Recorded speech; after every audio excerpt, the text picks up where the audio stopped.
Tunnel Talk, a no facts, all feelings wrestling podcast on the Social Suplex Network. I'm Allie. I'm Ann. And I'm Leah. How's everybody doing after our big week? After our big, exciting week?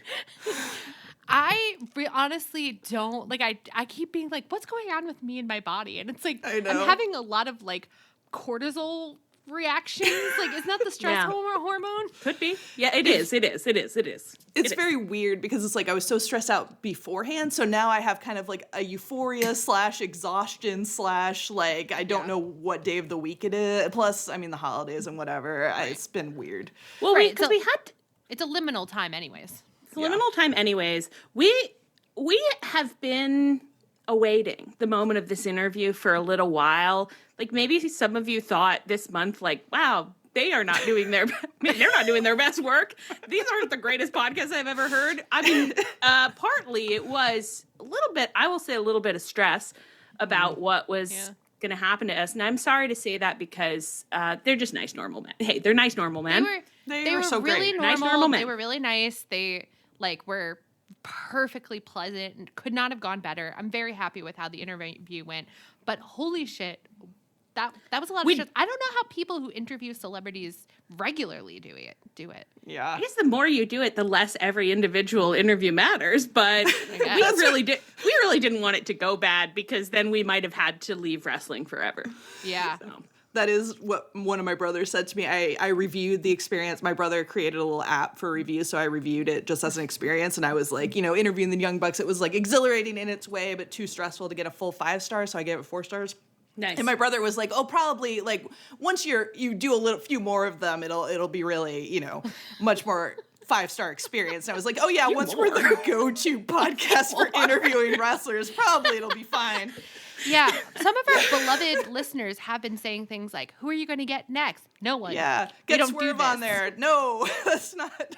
I don't think your girls are committing to that. Let's put it that way. I felt excited about some of the stuff that we got to ask. Yeah. I felt enlightened by some of the stuff we learned. Yeah, it was super satisfying because nobody ever asked those kind of questions really where we can see them at least or read them, hear them.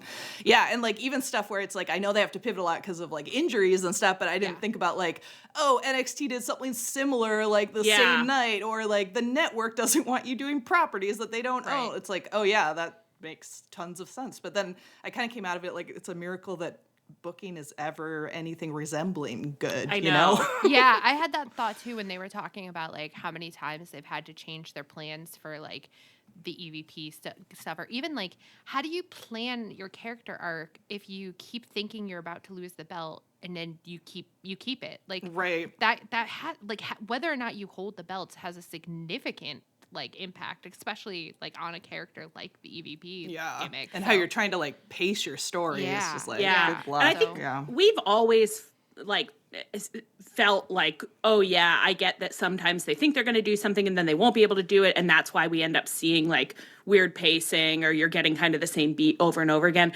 But I hadn't appreciated like just how intense the edging can be sometimes that you're like, well, it's kind of amazing that, it's like when best friends were kind of teasing a breakup for like a year and we just get like, I'm stressed, I'm nervous. Like it feels off, but nothing's ever coming to anything. It's like, I guess maybe could have been some things changed. Yeah. Could have been the network being like, people want to see the best friends together. You can't do it. And now those network people should be listened to. That's right. Now, I will say, and I do want to give you credit for being the only one among us strong enough and in control of herself enough to tell Matt Jackson that his body is beautiful, while Leah and I think were looks on your guys' faces were very how we could possibly express like you have the most perfect body of any man. I'm so startled and concerned that you apparently didn't know that. Everyone looked like baffled and like sort of deer in headlights. Like, wait, this can't happen. But how do I tell this nice normal man to his face that he has a beautiful body? Right. Like, How can I use the phrase juicy body right now? Or no, I can't. I have said like so many repulsively horny things about how I feel about Matt Jackson's body. And all of them were just flowing through my mind as I looked at this man in his eyes. And I was like, I don't have a normal thing that I can say to you. Sir, you should, like, the idea that he might not take off his shirt if he doesn't feel good. Buddy, you are the peak of male excellence. Feel good. Yeah. Everyone should be looking like you. You are the... It was... What? It was really like, you've been working out. What do you mean? Not too much, right? Like, you're keeping it pretty much the same, right? We like the one you have. It was an eventuality that I just hadn't been prepared for. No. There's many men we could have interviewed, and I would have been like, and I think body image issues could easily come up. I wasn't prepared for it to come up in this interview, and I immediately thought, like, wow, the issues with body image in wrestling go deeper than I ever suspected. dreamed. We have got Ever a big mess on our hands. With has to do something about this. I was willing to let it go before, but now if Jackson doesn't know he has a perfect body, stop. Intervention time. I just kept thinking of that Kevin Durant tweet where he was like, what are we doing to our beautiful queens? Matt Jackson doesn't know he's beautiful. What are we doing to our beautiful I don't queens? know. I hope that Anne got through to him a little when she said that his body was a gift. The fact that I managed to say, well, I think you guys always look great was like, honestly a miracle from God. I couldn't have been more grateful in the moment. Yeah. I had tried out so many responses in my mind and discarded all of them. And you just get like so many points on the board for being really do. the most socially apt of the three of us. Because in like chit chat time, also me and Allie were like floundering, and you went, I thought I was going to how do was so your good Christmas? too, and I We locked literally up. planned that question for chit chat time, and then Allie was like, so here's our business. I was like, oh, poor I Allie's got nervous. losing it. I got know. nervous. It was a nerve-wracking time. But you know what?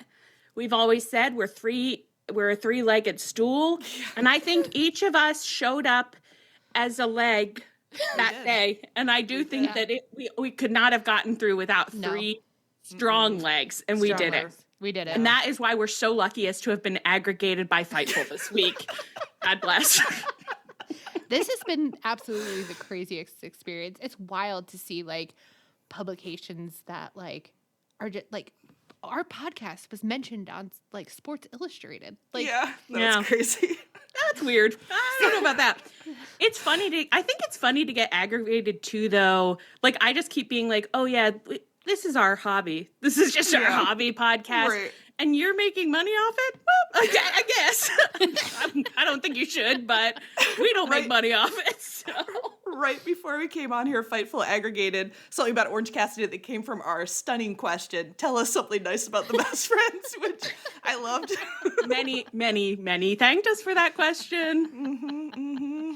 Some have derided us, but many have thanked us for our thoughtful interviewing, which we did try really hard at. So we did try really hard at. Thank you for your support. We prepped. Allie and I read a lot of Terry Gross interview tips. We read Terry Gross. We had a wild night in Kentucky. Yeah, Allie has visited me and Leah both in this past before Christmas. I'm on the road. After. I'm on the road, guys. Yeah. We had a wild night in Kentucky where for some reason we went out to dinner and we're like, hey, we don't understand the Montreal screw job. Let's get down to, and we're both saying like, I've read the Wikipedia like 5 times. I don't know what happened.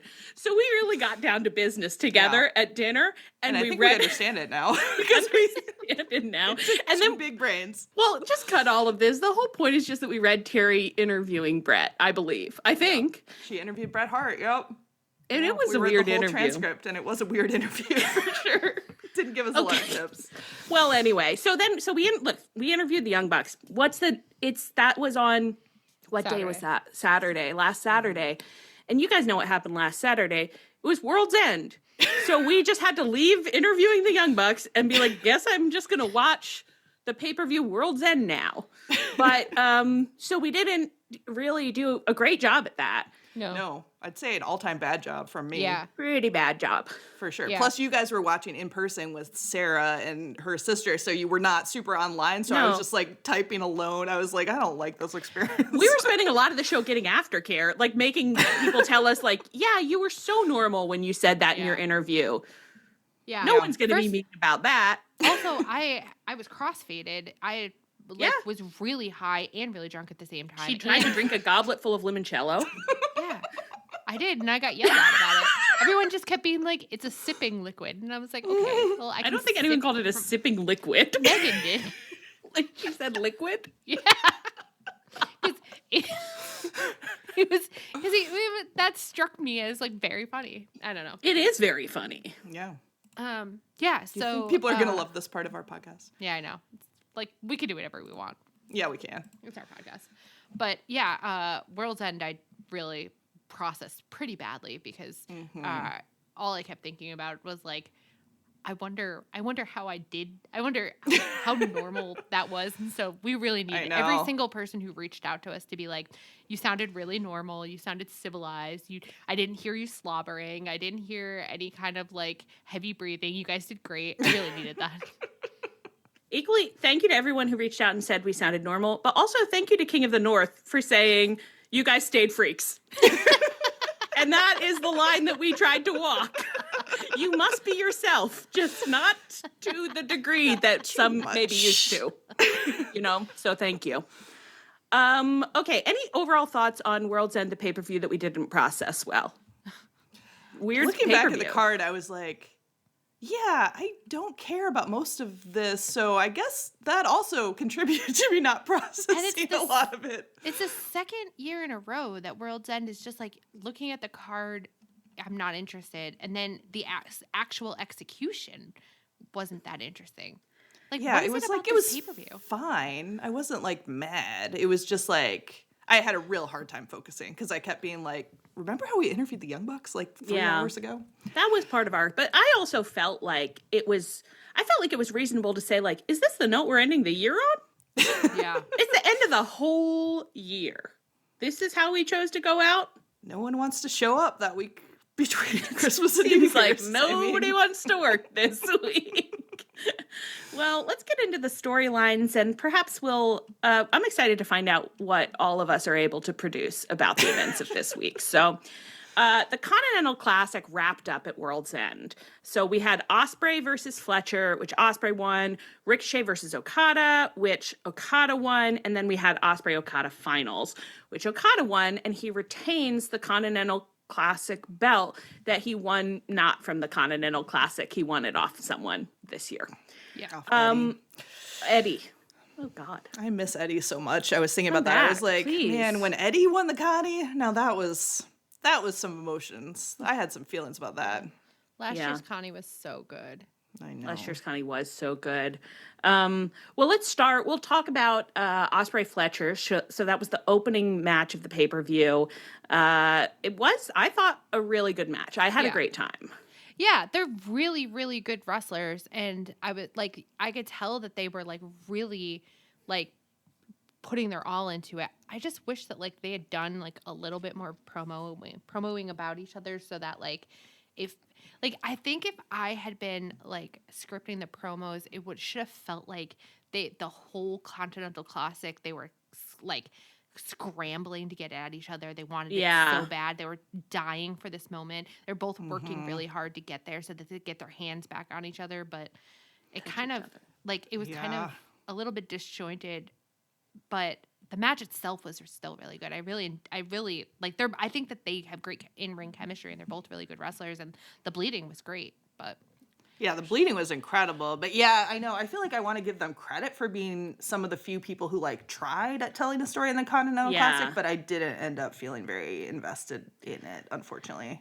I think ultimately, and this is like you just get attached to your own idea of how someone should be acting But I was like, I want to see Ospreay distraught. I want to see that man emotionally broken. I want to see him sobbing and crying and being like, I had a friend and I thought I could trust him forever and I couldn't trust him forever and my life is falling down around my ears.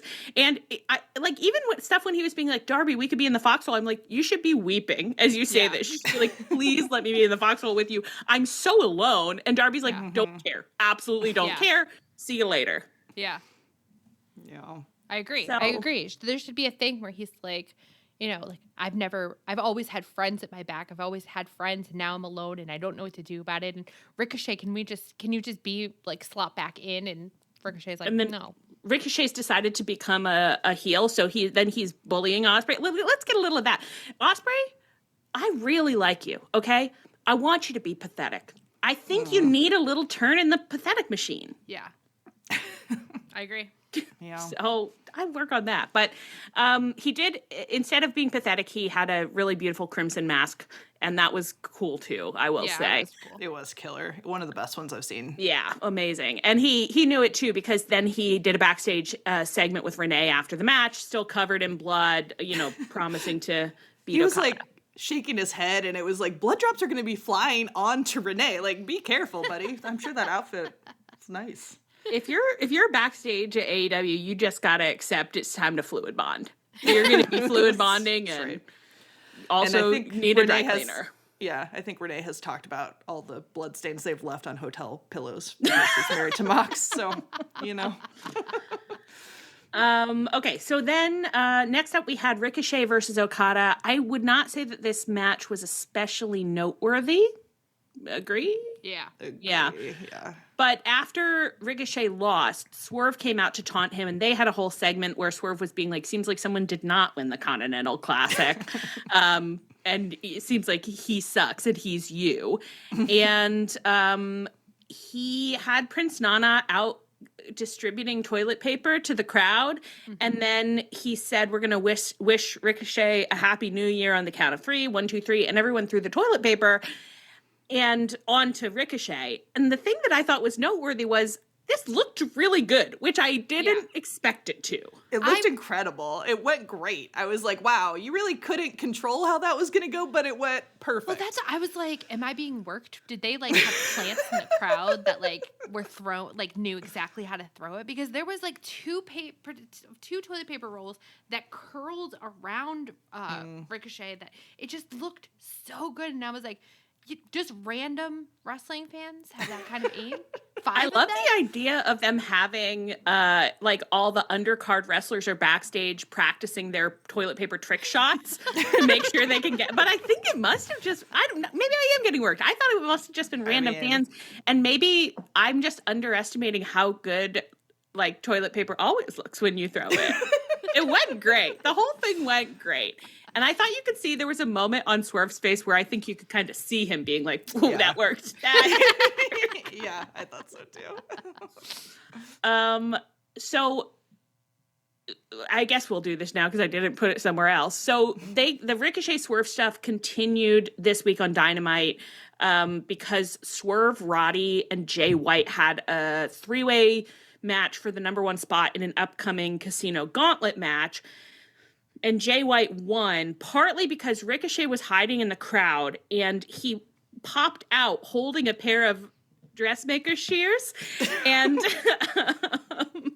I'm sure that's what he called them, yeah. I'm sure. Well, I looked at them and I said, those look nice. That looks like nice quality. They probably weren't. They're probably bad quality. But and he's attacking Swerve with the shears, and, you know, it's hard to win a match under those conditions. I think we can all understand. And so Ricochet, now, okay, let's talk about Ricochet's look and vibe. Can I get some cake? Can I get someone to weigh in? He was wearing big glasses with like wire rim glasses. He was wearing a dress shirt, which got blood all over it. So he looked very American Psycho in a way that I really liked. Yeah, that was fun. He's been being a bad boy and cheating quite a bit. And of course, once you're hitting someone with dressmaker shears, you're not a good guy. But okay, so what happened though at the end of this was that the Undisputed Kingdom came out to save Swerve. can any of us explain? Roddy was in the match. Roddy is in the Undisputed Kingdom. Roddy was not getting beaten up. Jay White had left. Looking honestly kind of cute. Like, I was like, that would be the freakiest girl in my grade, and I think I would be pretty into her. I had a kind of a moment where I was looking at his hair, and I was like, wow, I have a crush on her.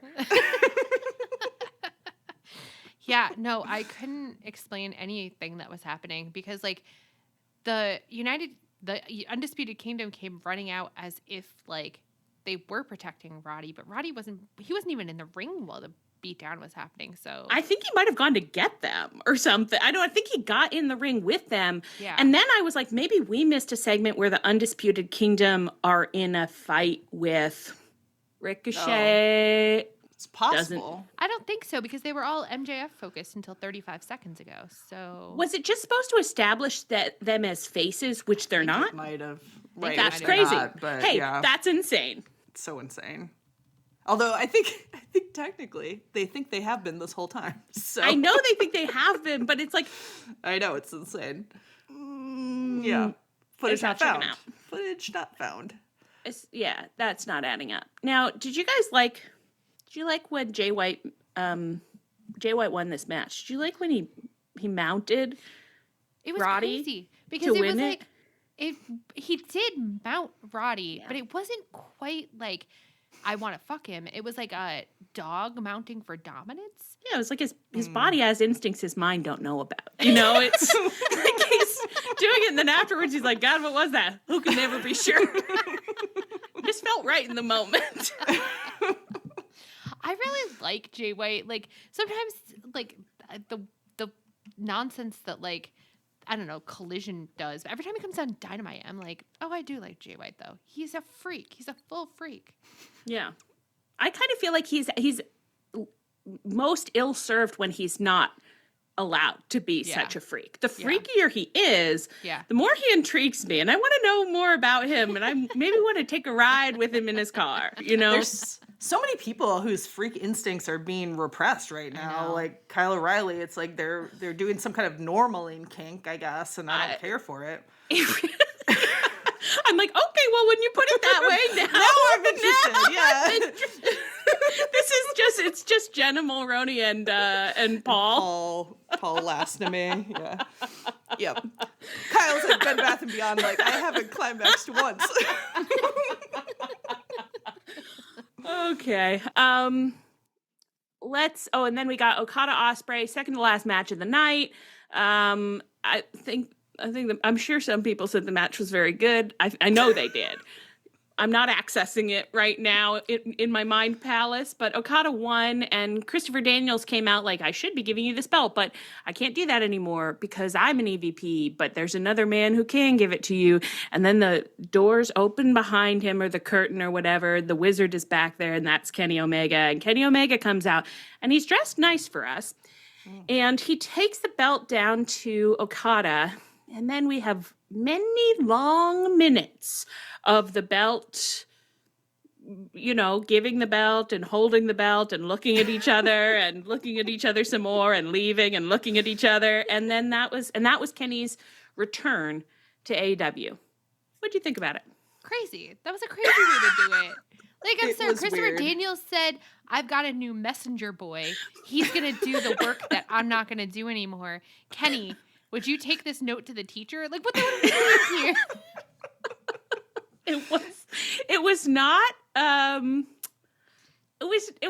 It didn't have kind of the pomp and circumstance I might have expected or what maybe wanted or a little even bit. the drama, because it's like they're staring at each other, so it's like, okay, so Kenny's gonna feud with Okada, I guess, but kind of nothing really happened. He did just deliver the belt. No, yeah. I mean, like, if they wanted to keep the same broad strokes, they could have had Christopher Daniels come out with the belt to award it to Okada, and then Okada, like, goes to slam CD with it, and Kenny comes out for this save and, like, I don't know, like, scares Okada away. You know what I mean? Like, that would have been, like, that would have been at least a little fierce. Like, I'm sorry. My beautiful son, Kenny Omega, just walked down the ramp and said, here's your belt. Yeah, and especially to be taking the place of Chris Daniels, which is the most humiliating position in the company. Vice Principal Kenny Omega? I hate it. It's really not who he is. Like, No. if he's going to work at the school, he's going to be some kind of drama teacher. He's not going to be. Or he's like the guidance counselor in 10 Things I Hate About You. You know, he's like writing romance novels. Like, Turgid. I like that. yeah. Yeah, that's Kenny. You're right. That's Kenny.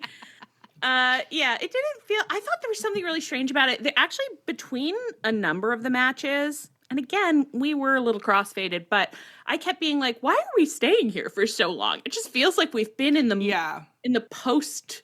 This one stretched out a long for time, so and you're long. like, I know Kenny's coming out, but it did sort of overdo it. I thought, especially when Kenny coming out was also just kind of long and eventless, you know. So. Yeah, and Kenny wasn't really going on any face journeys about it. Kenny was kind of locked down. So no, and the other part of this is that, like, okay, I'm not stupid. I know that Kenny and Okada fought a gazillion times in New Japan, but I actually don't know what their dynamic was. Like, not at all. Was Okada a face? He must have been, because I think I don't know that that's true. Could have been. Like, I don't know what their vibe is. 50-50 I know why shot. I know why he's mad at the Bucks, and Okada is like tied to that, but like, I don't know. It's just I don't know what the vibe between them is. It didn't establish like who Kenny's going to be coming back really much at all. Yeah. Right. Especially because he was kind of dressed like heel Kenny. Yeah. Yeah, and it felt like there had to have been some better. If he was going to communicate, like, seems like I got fired by my faction and then they hired you, who I hate, and now you're at my company. I think there would have been maybe a zestier, hammier way to communicate that, because I wasn't really getting that. I was getting more, it was a little like, Kenny, are the guts okay? Because sometimes it is the look you had sometimes when you were dissociating about the guts. Yeah. Are we okay? Yeah. Why didn't they let him have the mic? Why couldn't he say anything? I don't know. I like when they give him the mic. He always says something crazy. Yeah. If he'd had the mic to express some feelings about the Bucks hiring Okada being the new man in the middle, the new middleman. Yeah. That'd be fun. You know, look, Kenny, let's go. It's 2025. Let's have a great year. Tony, let's make sure Kenny has a great year. Yeah. Mm-hmm. Tony, let's make sure everyone in the Elite has a great year. Yeah. How do you feel about that, Tony? Do you think it could be a good year for the Elite and their fans? This is not a year to fuck with us. Tony, it's called All Elite Wrestling. Do you think you could give us a really good year?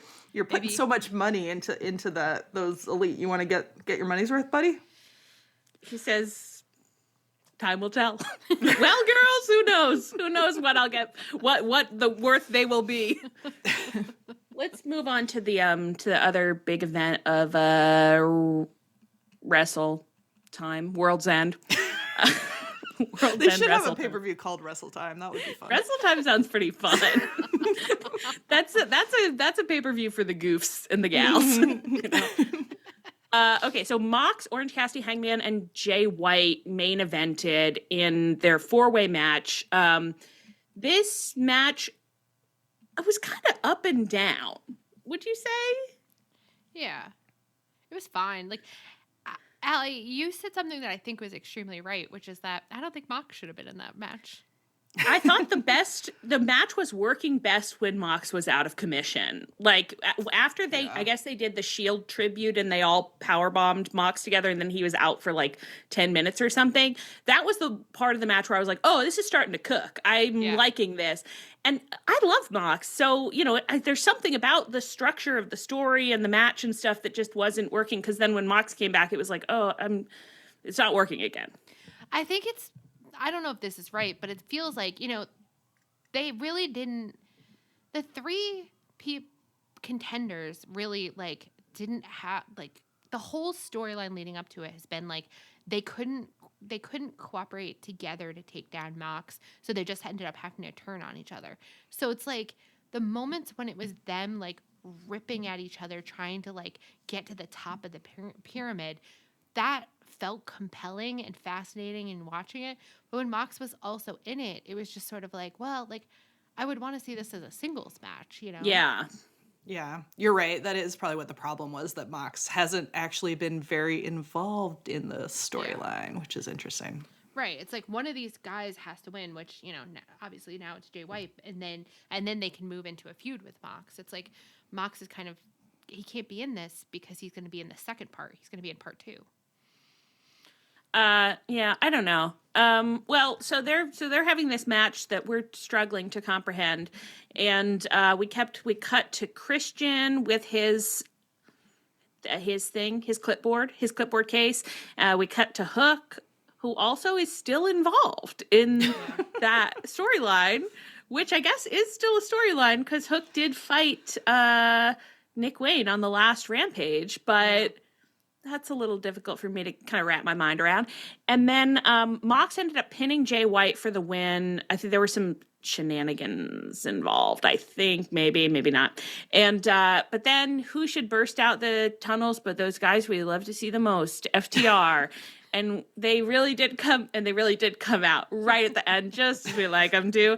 And they were followed by Big Adam Copeland, now I guess officially known as Cope, which people are, I guess, mad about. I guess, but I like it. What are you gonna call him? You need a nickname for him. Well, there was I thought that people were commenting on the fact that he's trying to use Rated R Superstar as a name, because I heard somebody say that like it's because he's so excited about his Emmy nominations, he doesn't want Adam Copeland to be like associated with the wrestling part, which is so funny. Okay, that's funny. He's too embarrassed. All of a sudden, but then it did morph. The conversation morphed into like, do you think he knows what Cope means on the internet? And I was like, well, if he doesn't, that's also who funny. cares? Yeah. I'll say something that I think could come off as slightly mean-spirited, but I think maybe if you don't want your name to be associated with wrestling, you shouldn't be in the world title picture. That's a little thought that I'm having.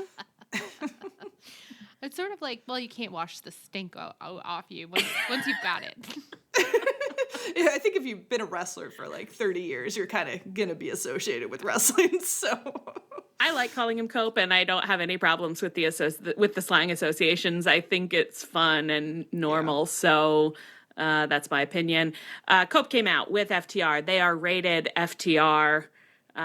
Brawling ensued. The Death Riders and rated FTR then main evented this week's Dynamite, which was Fight for the Fallen, the first Max simulcast. I don't even know if simulcast is the right word. I just kind of put it in there. Is that what it was? I think so. Could have been. Maybe. Yeah, I mean, it was being cast simultaneously, right? It looked great, I will say. I thought the sound and the visual quality was fun. And it was nice to watch it not on the TBS app. Yeah. So. Yeah, it was cool to not be on the TBS app. Yeah. Love that. So they had a big trios match, and Cope pinned Yuta for the win.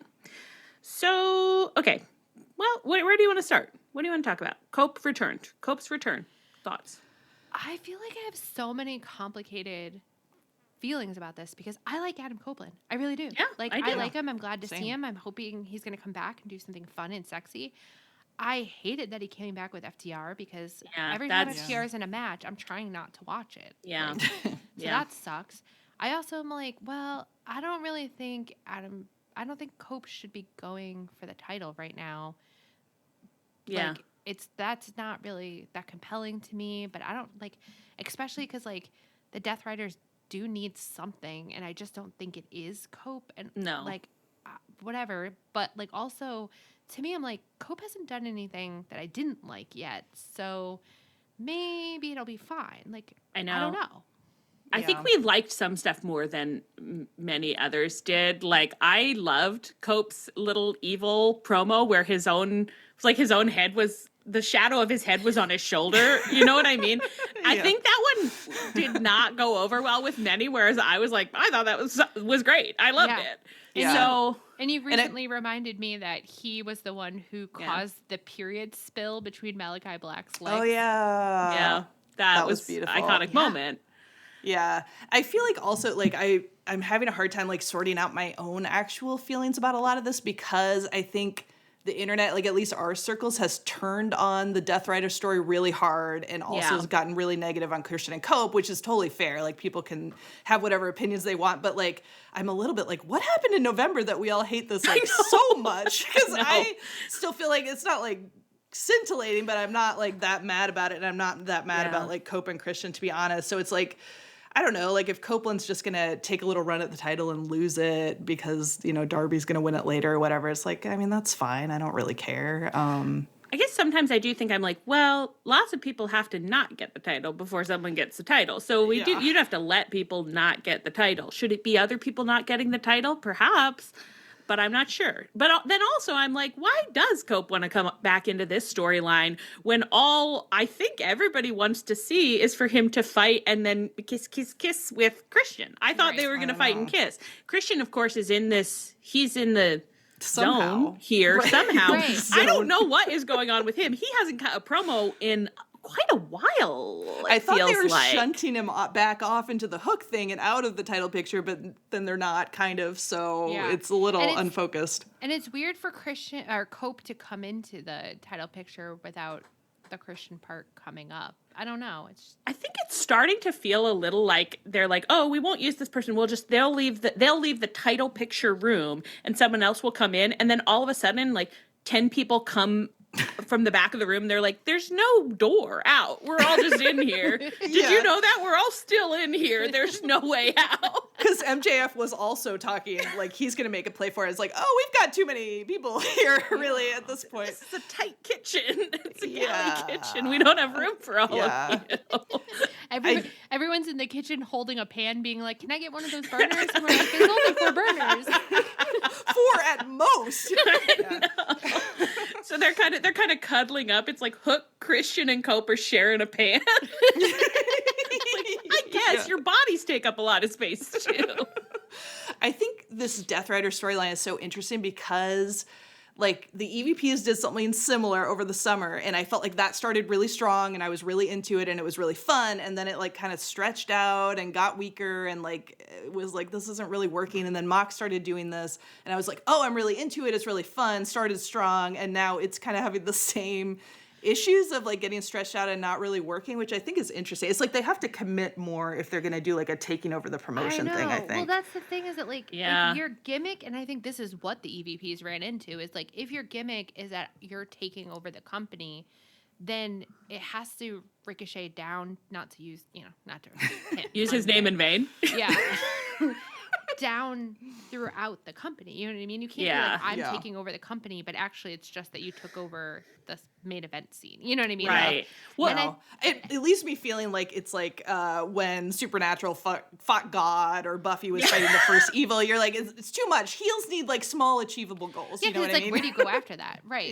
Yeah. But also, like, I was thinking about this because I forget why, like, last year was it when we were talking to Marty DeRosa about, like, okay, so not to bring up Vince McMahon, but like I think the only time that this like whole storyline worked really well is when like faces were facing Vince McMahon, because he really did run the company. You know what I mean? So like he was an authority figure, right? When like that made sense. But it's like Tony Khan should not be on our TVs that much, and B, like, I don't think is that believable, and whatever. So I just think that AEW possibly can't do takeovers. Well, I don't know if I think that could very well be true.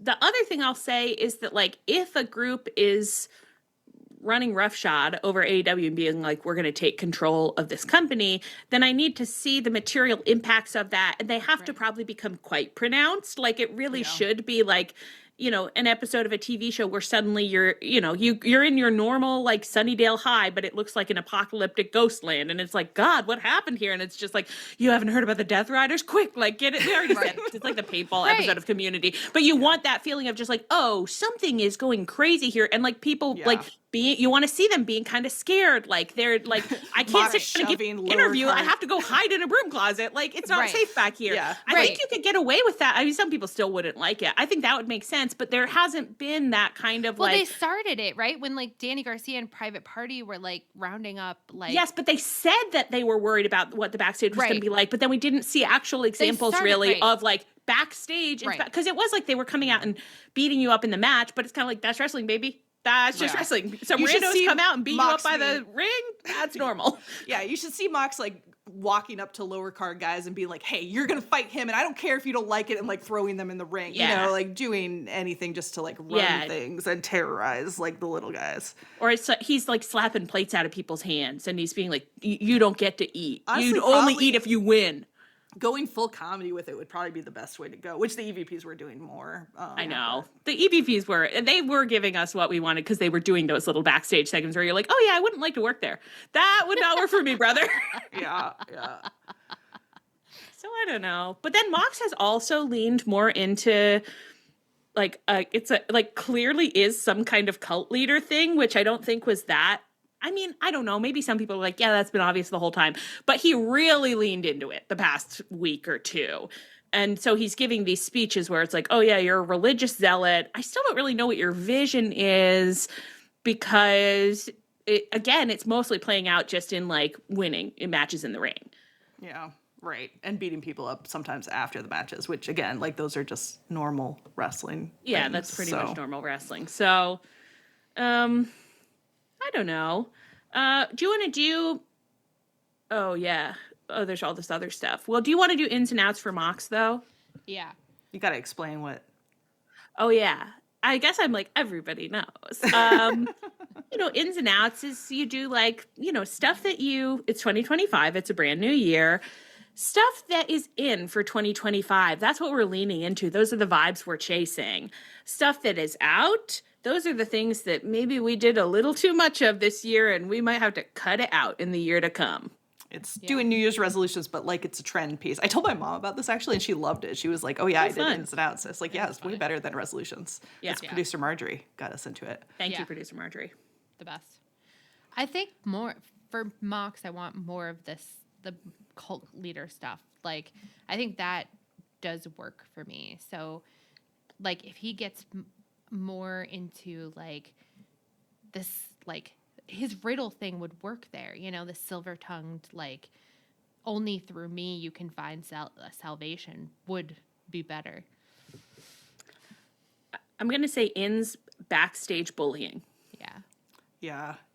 I would say also ins just like anything new, anything sort of creative that I haven't seen before would be like ins creativity. Creativity. I think would be a great one for Mox to lean doing into. good art. Oh, doing bad art. Yeah, I think it's hard to argue with those.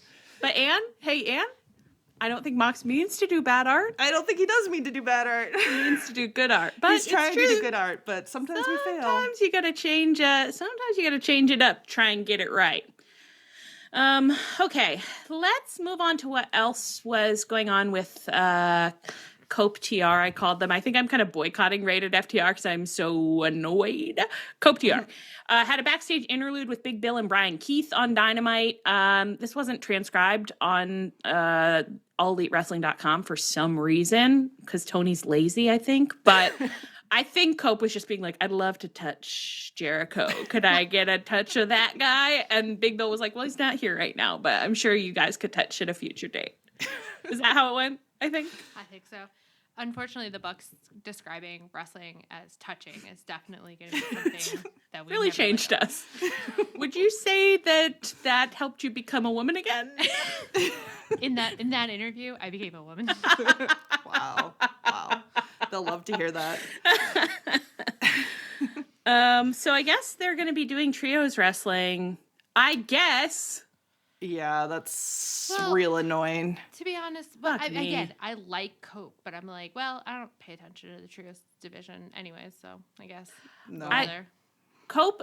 The one thing I'll say is, Adam Copeland, unfortunately, you will be getting boycotted and sandbagged by us for as long as you are carting around those two little bozos in the back of your van. Wasn't he kind of mean to them like a year or two ago? I feel like there was a time when they were trying to glom onto him and he was kind of mean. I was like, oh, good, nip that in the bud. But no, they got him. They got him. That's why it's so important not to get an injury that you have to sit home for 6 months or something, because who knows who's going to get their claws in you. Yeah. I know they're friends. They're texting, whatever. Yeah, honestly, in this promo, I was a little distracted just looking at Cope looking kind of short next to Big Bill, which was delightful. Loved loved that. Good classic relative sizes of men. Yeah, because like Cope always looks so tall, but then he looked like just a normal man, just next regular. to Big Bill. Yeah, and Big Bill looked kind of like normal tall, you know. Yeah. So I don't know. I guess we'll see what happens. But Adam Copeland, you're kind of on notice right now. I will say that, and it's not because I don't like you. I like you. I do like you, even though you are older. You're an older gentleman, which is not always the key to everybody's heart these days. But I still like you. It's the key to Tony's heart. He loves an old man. Yeah. What are these old men doing back there? I think it's this thing where it's like having a wrestling fan as the booker is in some ways like a good thing. And then in other ways, that man was a child watching Jeff Jarrett. And so his feelings are disproportionate, you know? So you think that it's like they get back there. Do you think they're doing it on purpose? They're like, I'm going to channel 80s, 90s. When was Adam Cole wrestling? 90s, zeros, early zeros, early zeros. Early zeros.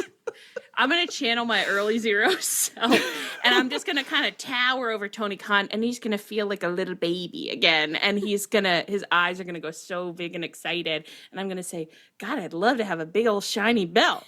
And Tony says, I'd love to see you with a belt.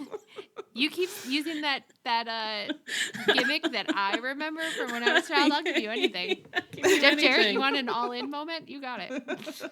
What you want, baby, you got it. Is Jeff Jarrett from Texas? No, Tennessee. Well, then what are we fucking doing here? No, sorry, Jeff. We'll get to you later. Okay? Don't jump the line. I hope I'm right.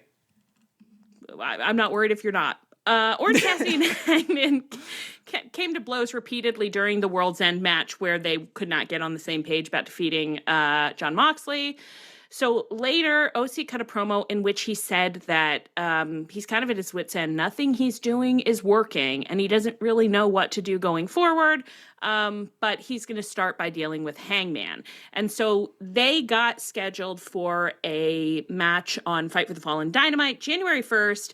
They opened the first ever Max simulcast, and Hangman won, which I thought was right. I thought it was right for him to win. Yeah, he needed it.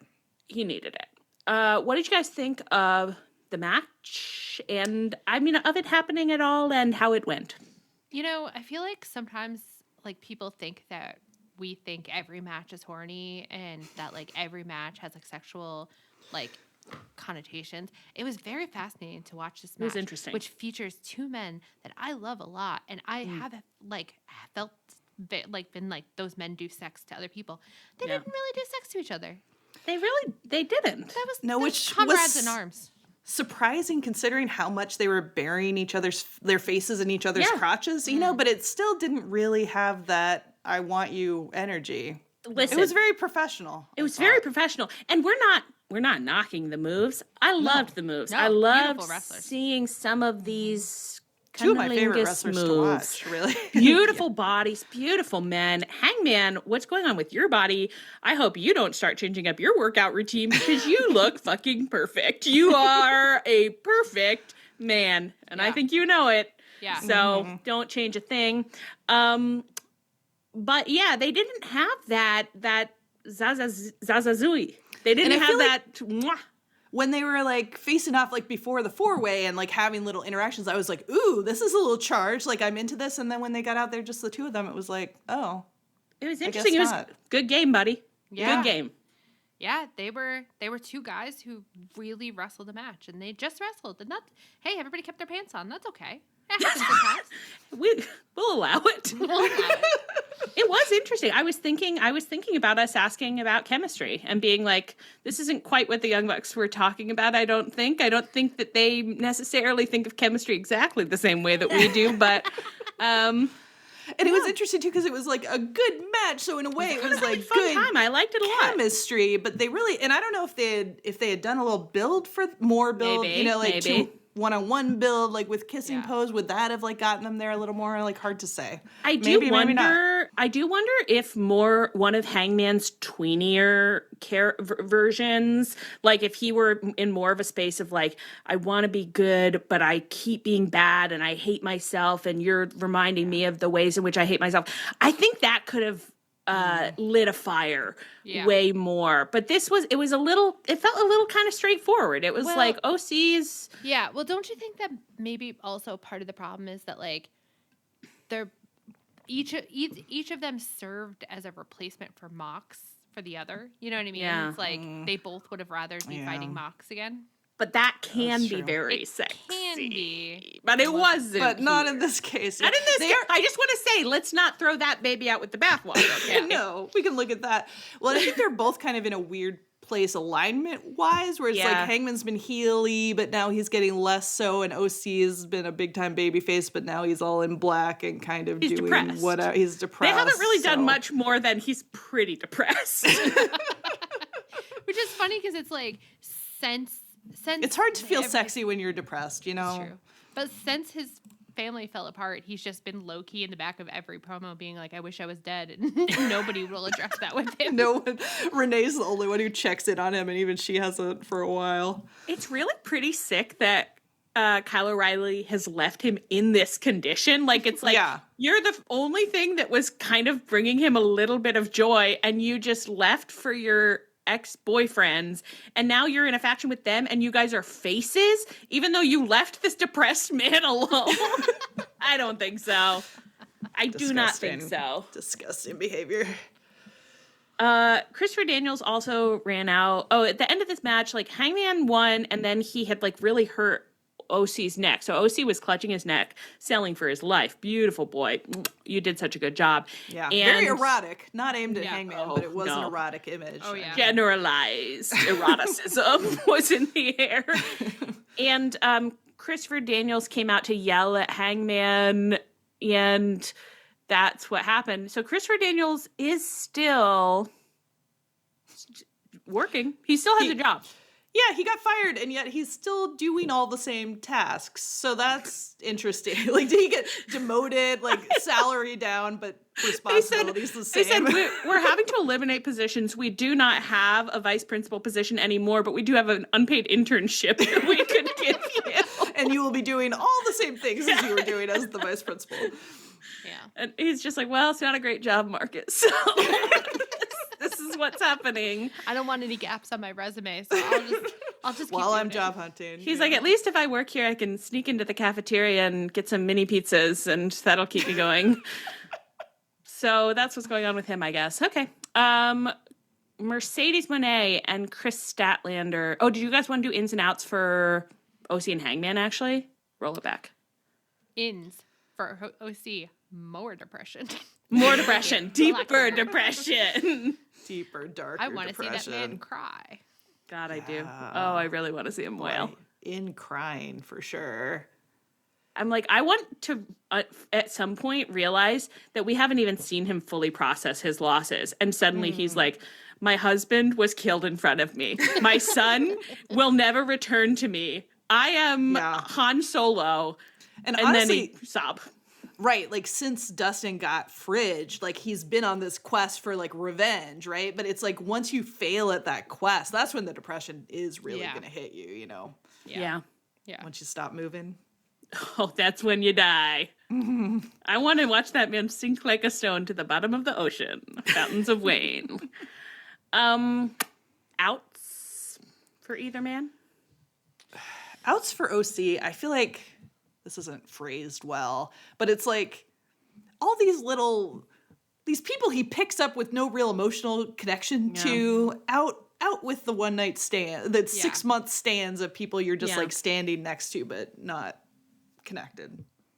That's right. Oh, reopen your heart. We let true love back in, but with the exact same people that we miss.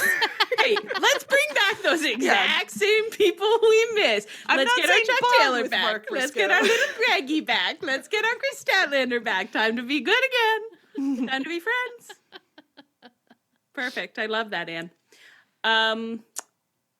Outs for Hangman. I think this is a little controversial. I think it might be something he's doing with his hair recently. It's looking kind of smaller. I think I like it when it's a little, I don't know, when it has a little more body.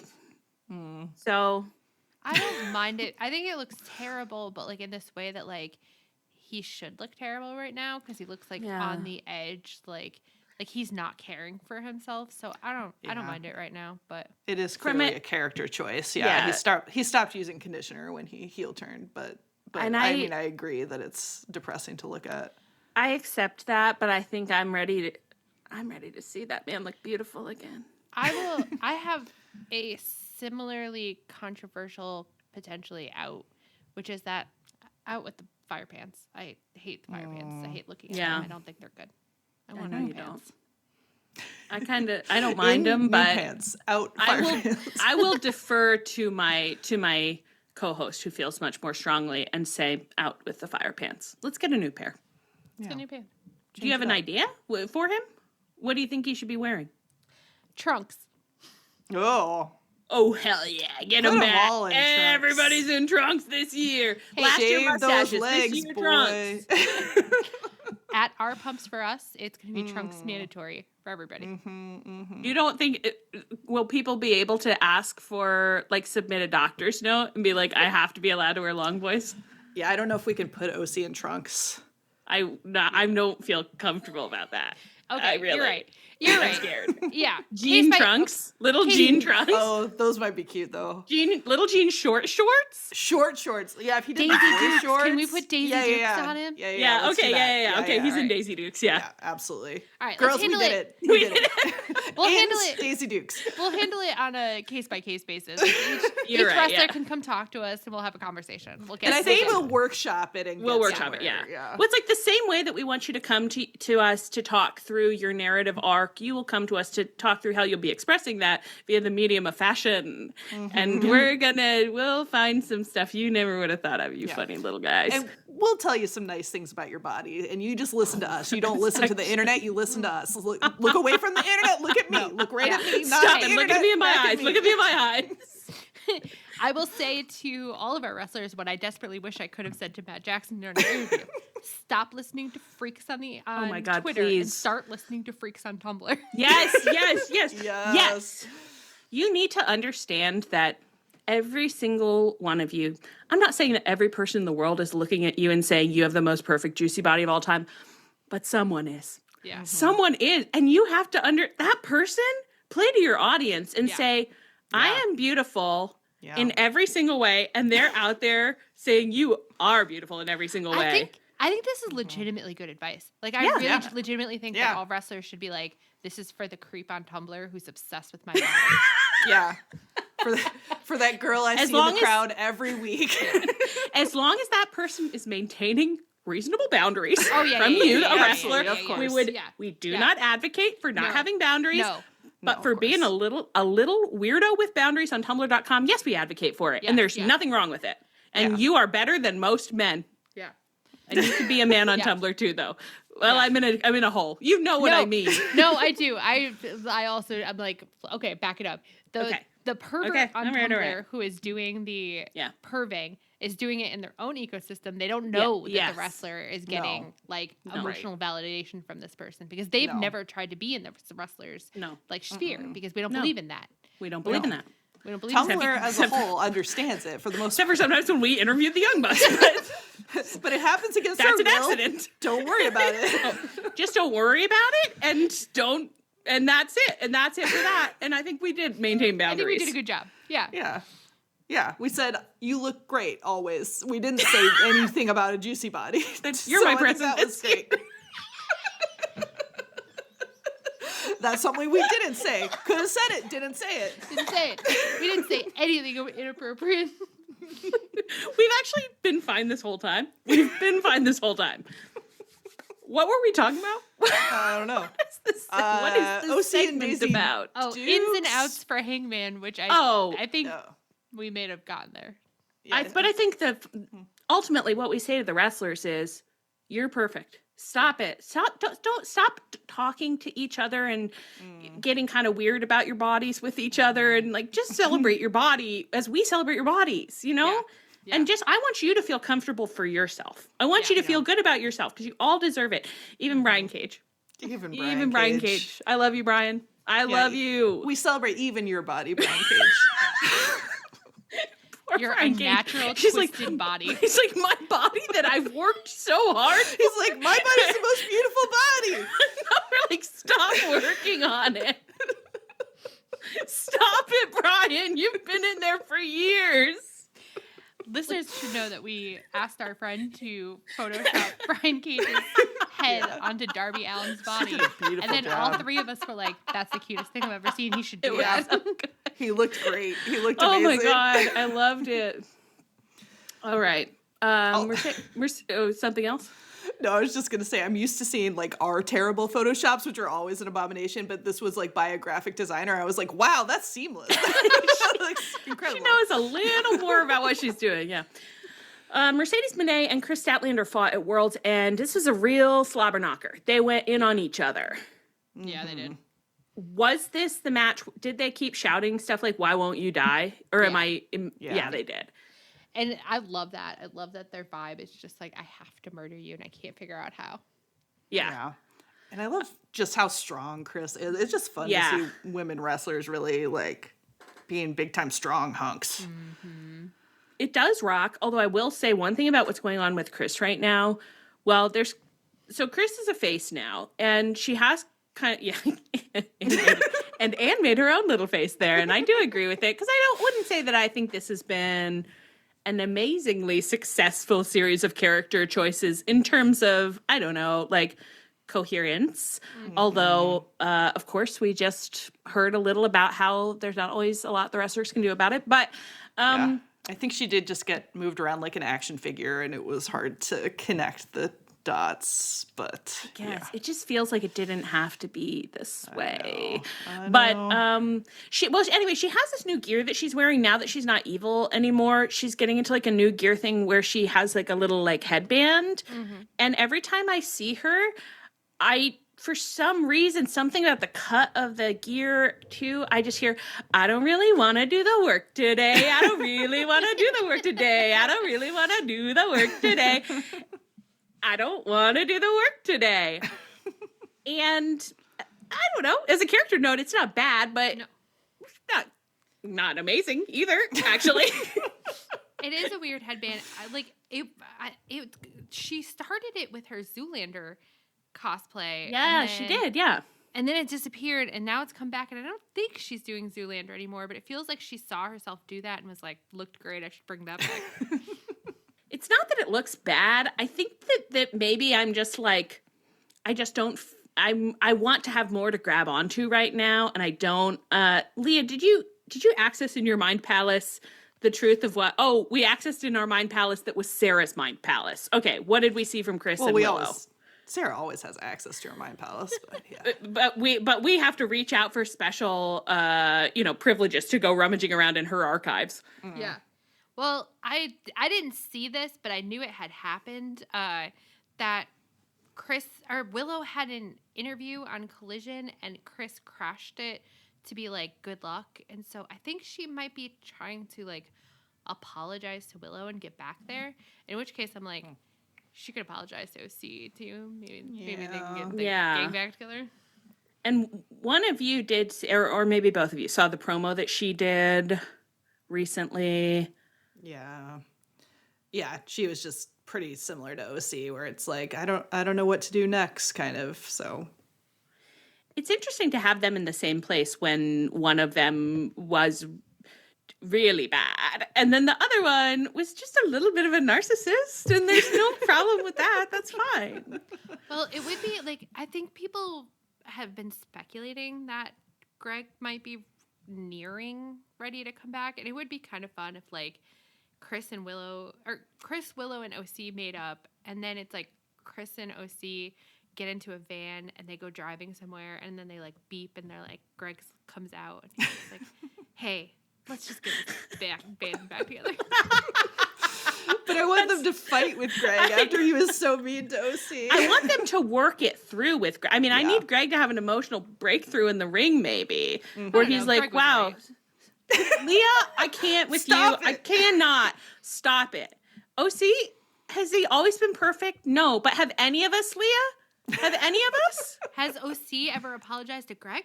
He doesn't have to apologize to Greg. Well, the pod is breaking up, I'm afraid. Leah's heel turn. Okay, well, I guess we'll see what happens. I don't know. Kris and OC and Willow as a little faction would be super cute. fun and cute. That'd be OC cute. and Willow were so cute on Millennium match together. I loved it. Yeah. So that's, maybe in female friendship for men, 2025. I think OC could use some female friendship, to be honest. I think it would be healing for him. Yeah. Okay, well, that's our recommendation then. Mercedes did win this match with Kris, and so she retained the title she has, which is the TBS title. Gotta be. And then she got an in-ring promo and like a video package that she'd put together on Dynamite this week ahead of her fight versus Mina Shirakawa at Dynasty. And there wasn't a ton content-wise to this promo. I don't think there was a ton there, but her little glasses looked really cute. Yeah, she looked very cute, and I was happy for her to get a celebration, but it was kind of funny because I'm a little more used to, like, a celebration in the ring. Like, there should be a cake that someone goes into, or, like, an oil painting gets revealed, and this was just kind of like, oh, that was nice, I guess. Yeah. It did feel like there could have been some kind of pratfall. I wouldn't have minded if we had a pratfall, but, we don't always get what we want. But I am excited about that match. Yes, for sure. All right. I didn't see this, but on the last ever Rampage, Chris Jericho fought Anthony Bowens. And during some late in the match shenanigans, Max Caster either accidentally brained Anthony Bowens with the ROH World title. So they were not on great terms. On Wednesday's Dynamite, we had a little backstage section where they were trying to kind of get to the bottom of what had happened ahead of a match they had scheduled with the Hurt Syndicate, who now are a tag team. After all that, What are we fucking doing here? What are we doing to here? torture us. Fine. Max Caster cracked me up during this promo, though. Like, he was so funny because he, like, started doing a pretty normal, like, Max Caster thing, and Anthony Bowens was like, stop. Hey, did you try to hit me with that title? And Max Caster was like, do you think there's a better time to have that conversation? And it was like, yeah, probably there are. His Reasonable. delivery was, like, so natural, and, like, it was really weirdly good acting. I was like, Max Caster, unfortunately, you're back in my heart, I think, lately, because you've been doing a lot of, like, fun little humiliations, and I like that, so... I Leah, love a man you who have has to explain how you diagnosed Max Caster's vibe in that promo. I said that, like, his vibe was kind of like he's your dirtbag boyfriend who's sitting on the couch playing video games for like 18 hours a day and he won't get a job. And you like finally get so fucking sick to him that you're like, Max, you have to get a job or I'm breaking up with you. And he pauses his video game and looks at you and goes, are you mad at me? I'm just a little birthday boy. How are you going to be mad at a little guy? And it's like, oh, fuck. He shouldn't get away with it, but like next thing you know, it's like your friends being like, so you dumped him, right? And you're like, just kidding, couldn't quite do it. I'm gonna keep him for a while, I think. A little longer. Probably next week. Next week I'll probably break up with him, and then it's 6 months. He's trying to beat a really hard level. I can't break up with him right now. So they had a little back and forth along those lines, and then they went out to do the match, and they got into a bit of a tiff in the match because I think Max Caster kept trying to tag in when Anthony Bowens didn't want him to, and so eventually Max Caster tagged in and Anthony Bowens like jumped off the apron and was just like, fuck it, you want to be in there, you're in there. So Max Caster got his little butt kicked by two big boys, and they were throwing him so far, and Max Caster is like a pretty big guy himself, but it was like the air they were getting on this, I was like, I am all in. I love this. I love Max Caster. I love the Hurt Syndicate. I liked to see it. I thought that was fun. Yeah. And Anthony Bowens left. So Backcaster lost and Anthony Bowens left. And I think that's all good. I'm happy with all of that. I don't really know. Yeah. I'm interested in what is next for Anthony Bowens. Max Caster, I guess, will join. I don't know. He got beat up by them, but I felt like... weirdly enough, I feel like Max Caster has the better situation because, like, if he's prepared to be the pin eater for the Hurt Syndicate, that's a really good place for him to be. And he's going to make the most of that. Like, Max Caster's never going to be, like, a single star, but he will fucking rule at, like, half comedy relief, half, like... pin eating guy. Like that's a great place for him. Yeah. Anthony Bowens almost has like the more difficult place because he's going to be fighting for like the mid-card single area, which it's like that's a death place to be in. It's overstuffed for sure. Yeah, whereas like and the Hurt Syndicate doesn't have a lot of comic relief going on right now either. So like Max Caster being silly next to those guys, like that's fun. I'm into that, you know. I think you are technically right, but my immediate response was like, but they're all comic relief. Like, they're always doing funny things. And I'm like, I guess maybe not all those things are supposed to be funny. Sometimes they mean them for real, seriously. But yeah, I think that's true. I'm interested. I'm interested. I'm listening.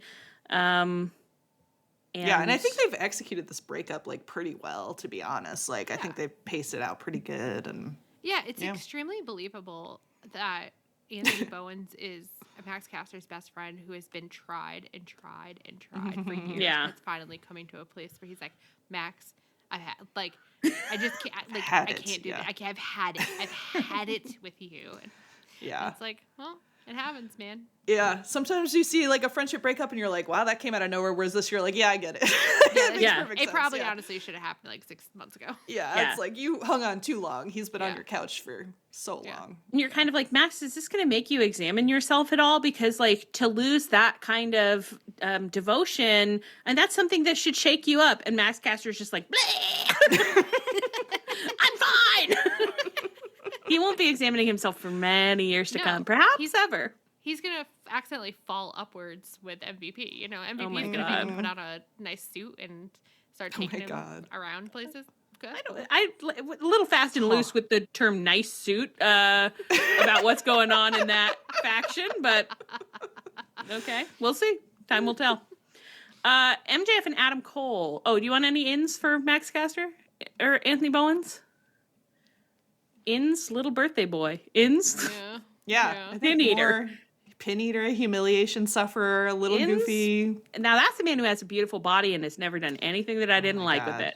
He's working, whatever he's doing, it's working. Body. Keep it that way. Yeah. Okay. MJF and Adam Cole had their big blow-off match with the Undisputed Kingdom ringside, and it was a match that happened. And we don't have to say more than that. It did happen like 4 matches in, just kind of buried in the middle of the card. It didn't open it up. It didn't main event. Honestly, that combined with a mere 7-minute promo that wasn't terrible, I was like, you know what? These guys can do whatever. I'm feeling better about it. And it's like, oh, fight forever. Fight forever. If you want to do it, in 10 minutes in the middle, like, what do I care? I wasn't upset, but I wouldn't say that I was very invested either. They did both bleed. I know many people have pointed out that to bleed when Ospreay opened the show with the blood he opened with was kind of like, well, for what though? Why would you try? Why would you try? I feel like there's been a real run, maybe in the last year, I don't know the time frame, but of MJF kind of like doing a worse version of something someone else did on the same show, and it's really like, bro, you got to do your own thing and stop like trying to do what other people are doing, unless you're going to do the best version on the one show. Really suffering from comparison, Yeah. Right. It's like nothing, there's no idea that's just like so amazing. What am I trying to say? It's like things work because they work for the people they work for. You know, it's like you have to do the thing that works for you. Sometimes you're looking for that thing, but you're not going to find it by looking at another artist and being like, I'll just do their exact art. You can't. You can only do your art.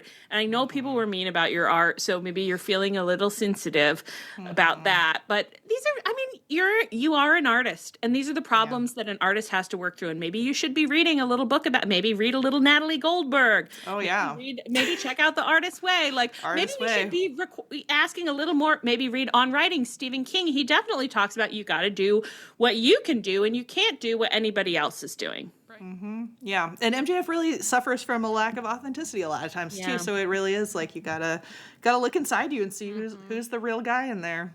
Which on a meta level is kind of fun because that is the character of MJF. It's like it is right for him to be doing what other people are doing and not doing it as well because it's not his authentic self because he's insecure.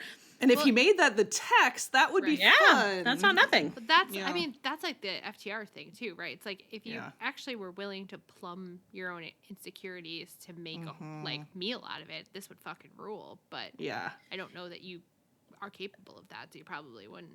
Yeah, it's like just watching someone's insecurities and the ways they cover for them is not art. But if they took those insecurities and made art out of them, that would be great. So, and in fact, that is really what art is. That is there is a grand tradition for that. So it's a little free psychoanalysis. Okay, just recommending the artist way to MJF. Start doing some morning pages, see what happens. You know, my copy of The Artist's Way, Robert Bly's. Oh, that's right. I know. I went to his estate sale and I got a bunch of his books. Okay. Okay, so the Undisputed Kingdom distracted the ref enough for MJF to kick Adam Cole in the nuts, and then MJF won, and he retained his Dynamite Diamond ring. And then he went to chair Adam Cole's leg, but Kyle O'Reilly and Roddy ran out to save Adam Cole, and so they saved him, and then MJF was lying there like, nobody likes me, but while the whole Undisputed Kingdom hugged above him.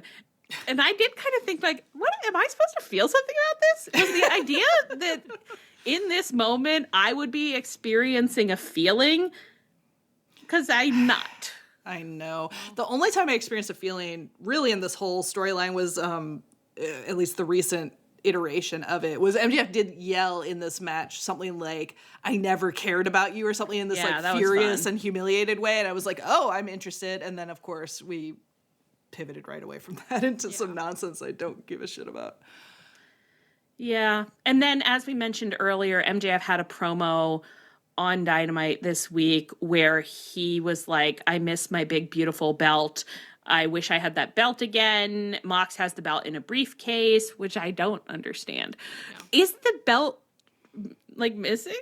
What's going on? Why is it in the... What is this something religious zealots do? They just love putting things in boxes? It got stolen outside a steakhouse and they're trying to cover while it's being recreated. It's a little strange to me. But anyway, MJF was like, I don't have a problem with you, John. I just want my championship back. So as we said earlier, I guess he's throwing his... Maybe he'll have in there. He doesn't have any friends, though. I was like, I guess he could fight with Cope. That would be fine. I'm just thinking of people who are going to be in proximity now. Where are my action figures on the board at this point? Who can I pair off to get them away from, to get them out of that room where they're all trapped, the title room? If anyone doesn't need to be in the title scene right now, it's MJF. It's just crazy. I was just like, what's happening?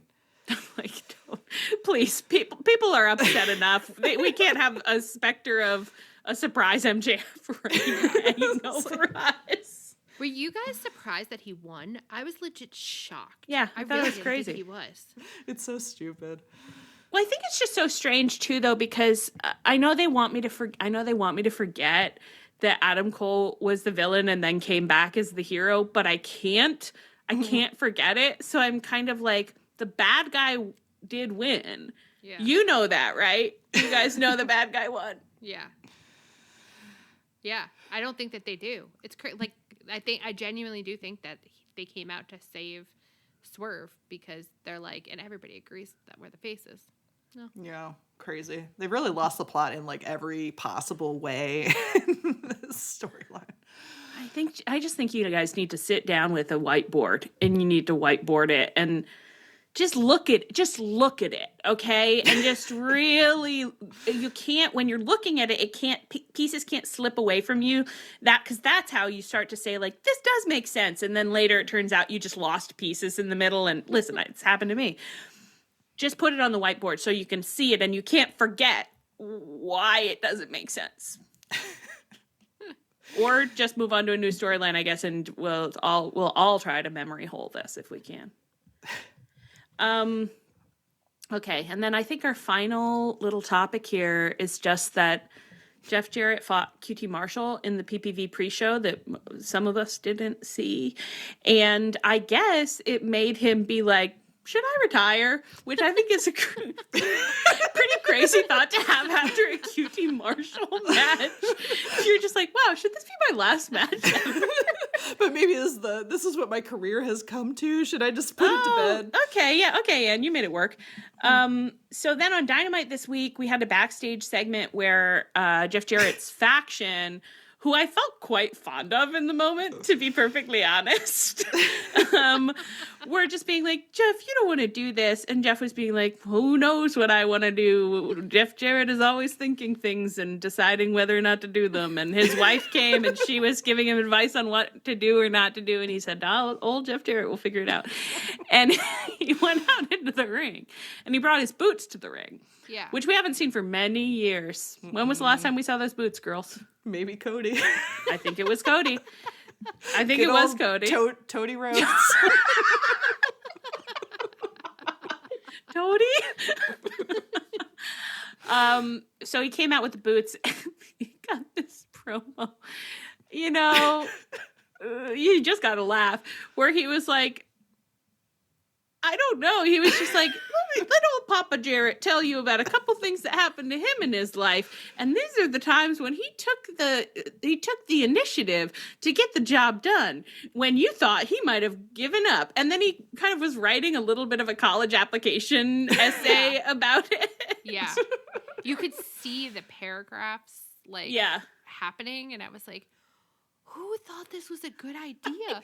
Why does he have so much time to do it? What is this? What is the point? What are we coming to? I was kind of interested to find out that his family is a wrestling family because his grandmother took a second job selling wrestling tickets, which really, just as a cautionary tale, I think be careful what kind of secondary job you might take because it might send your descendants in quite a direction.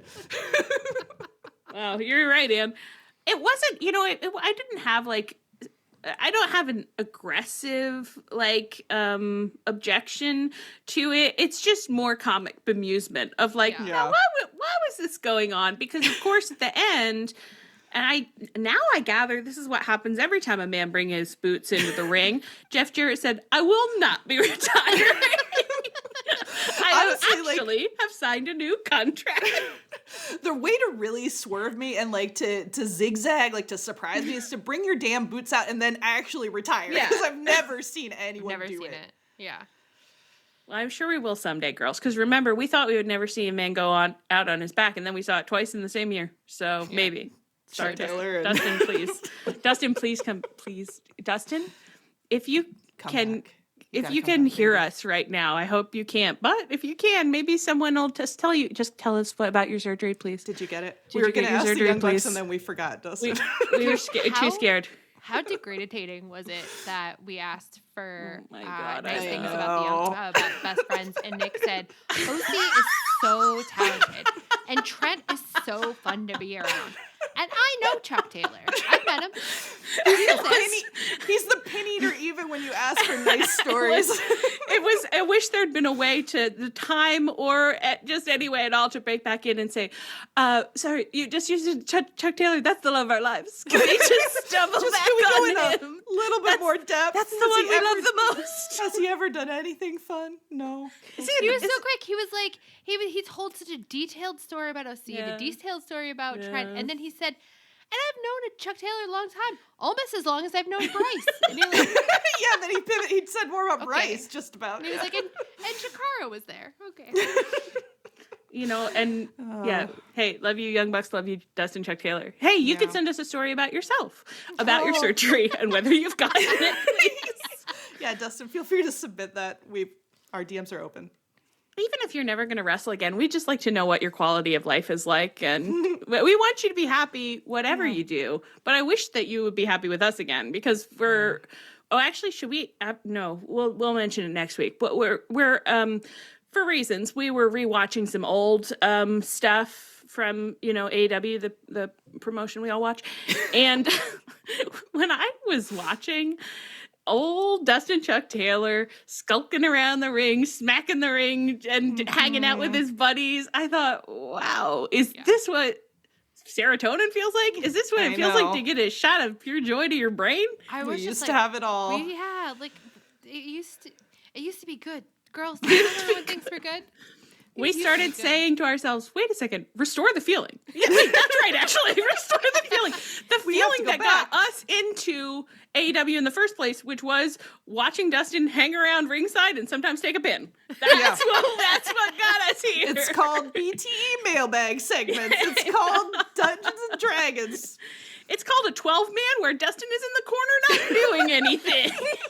Anyone have eyes on Dustin, we'd say. Anyone have eyes on Dustin. But then in the really early days, if you had eyes on Dustin, it was because he was having a little chitter-chatter with OC, neither of them doing anything. Oh, my God. OC just be lying there like, oh, hey, big guy. Yeah. And then Dustin might carry OC out of the ring. Yeah. Carry him away. They spent in the middle of the match, they were saying, what do you want to get for dinner? Oh, I guess I could go for burgers. And then Dustin carries him away to the burger bar. Yeah. Do you guys even believe it was only 16 months ago that we saw them at Wembley in front of 80,000 people? It feels like it's been 10 years. It sure does. God, I hope his ankle's okay. I hope he got that surgery. I need him back. I need him. I'm going to die. I'm not well. I know. Okay, I feel really scared because he tweeted, I retired on Rampage. And I was like, Dustin might have retired. Dustin. We're just trying to do Zen breathing exercises like worker's going to work. Worker's going to work. Okay, Carney. I see you. Anyway, so Jeff Jarrett's not retiring. I guess. Once again, I think we're all just wondering, what are those old men getting up to back there? Don't you think it's so funny, though, that people are like, Bryan Danielson can't be the face of things. He's too old. And then it's like Mox gets the belt, and it's like, oh, no, Cope's coming. He's too old. And it's like, nope, now Jeff Jarrett's coming. Like, what are we doing? It's a race towards death amongst these guys. Ric Flair's going to come out and say, one last match. Oh let's get Arn Anderson back. Why don't we? Let's get Tully back. Yeah, maybe they could stagger off the side of the ring. We need an old. What is that? What was that movie that came out where it was all the old action heroes playing like a kind of an aging army of action heroes together? It looked awful. And then they did one for women, and that looked a little better, but still pretty bad. What was it called? I can't remember. Called like the cool guys or like the untouchable crew or something. Untouchables or something. Maybe that's the angle for 2025 is if we're going to if all of these old guys are back there seducing Tony anyway, let's just get it over with. Let's just round them all up and we'll just do one big old guy final push. Get him, and they all get out there together, and they're like, "We can do it together." Retire them all at once. Send them all out on their backs at one time. Mox does a gauntlet of Billy Gunn, Jeff Jarrett, and he just fights them all. And as they go over the top rope, they have to be retired. That's it. That's the last thing for them. What is the quote from Les Mis? The blood of the martyrs will water the meadows of France. That's what I want to see out there in the ring. To be honest, I can picture Muck saying that in his current persona. Yeah, for sure. Yeah. So then we'll just get him out of the way. Listen, guys, it'll just be one kind of tough but pretty funny year. and then it's smooth sailing from there on out. How does that sound? Yeah. Perfect. Okay, well, was there anything you wanted to talk about that we did not get a chance to talk about? Hey, guys, remember that time we interviewed the Young Bucks? Dude, that was crazy. The memory is not very clear because my adrenaline was so much. I'm just, I just keep feeling so much relief because my biggest fear was that I was going to embarrass myself in a way that, I would have to conduct the rest of my life being and Matt Jackson heard me do this. But I didn't. You didn't. There was normal. We didn't even cut anything. No. I think let's be really nice to ourselves here at the end. We were really stressed because we didn't want to do a bad job, okay? Yeah. And I kept saying, hey, guys, we are normal, pleasant, well-socialized women. Yeah. And I don't think that we can fuck up that bad. How bad could it be? And actually, I didn't believe myself as I was saying it. But look, it was great. Yeah. It honestly was great. And we really tried. And we asked stuff that we cared about. And we got answers that we cared about. And we got aggregated for dumb shit. And that's its own fun experience.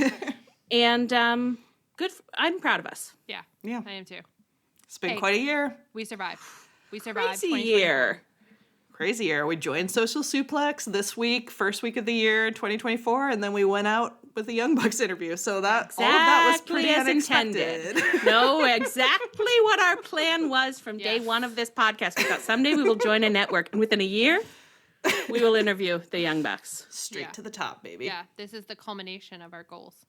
Yeah, we were like, we'll get believe what our next goal is. Now that we've gotten Fightful headlines, the world's our oyster.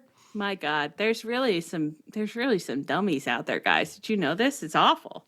You get aggregated. My goodness, people are saying stuff you think it doesn't seem really nice to be you. It seems like it maybe absolutely sucks ass to be you. No, it is.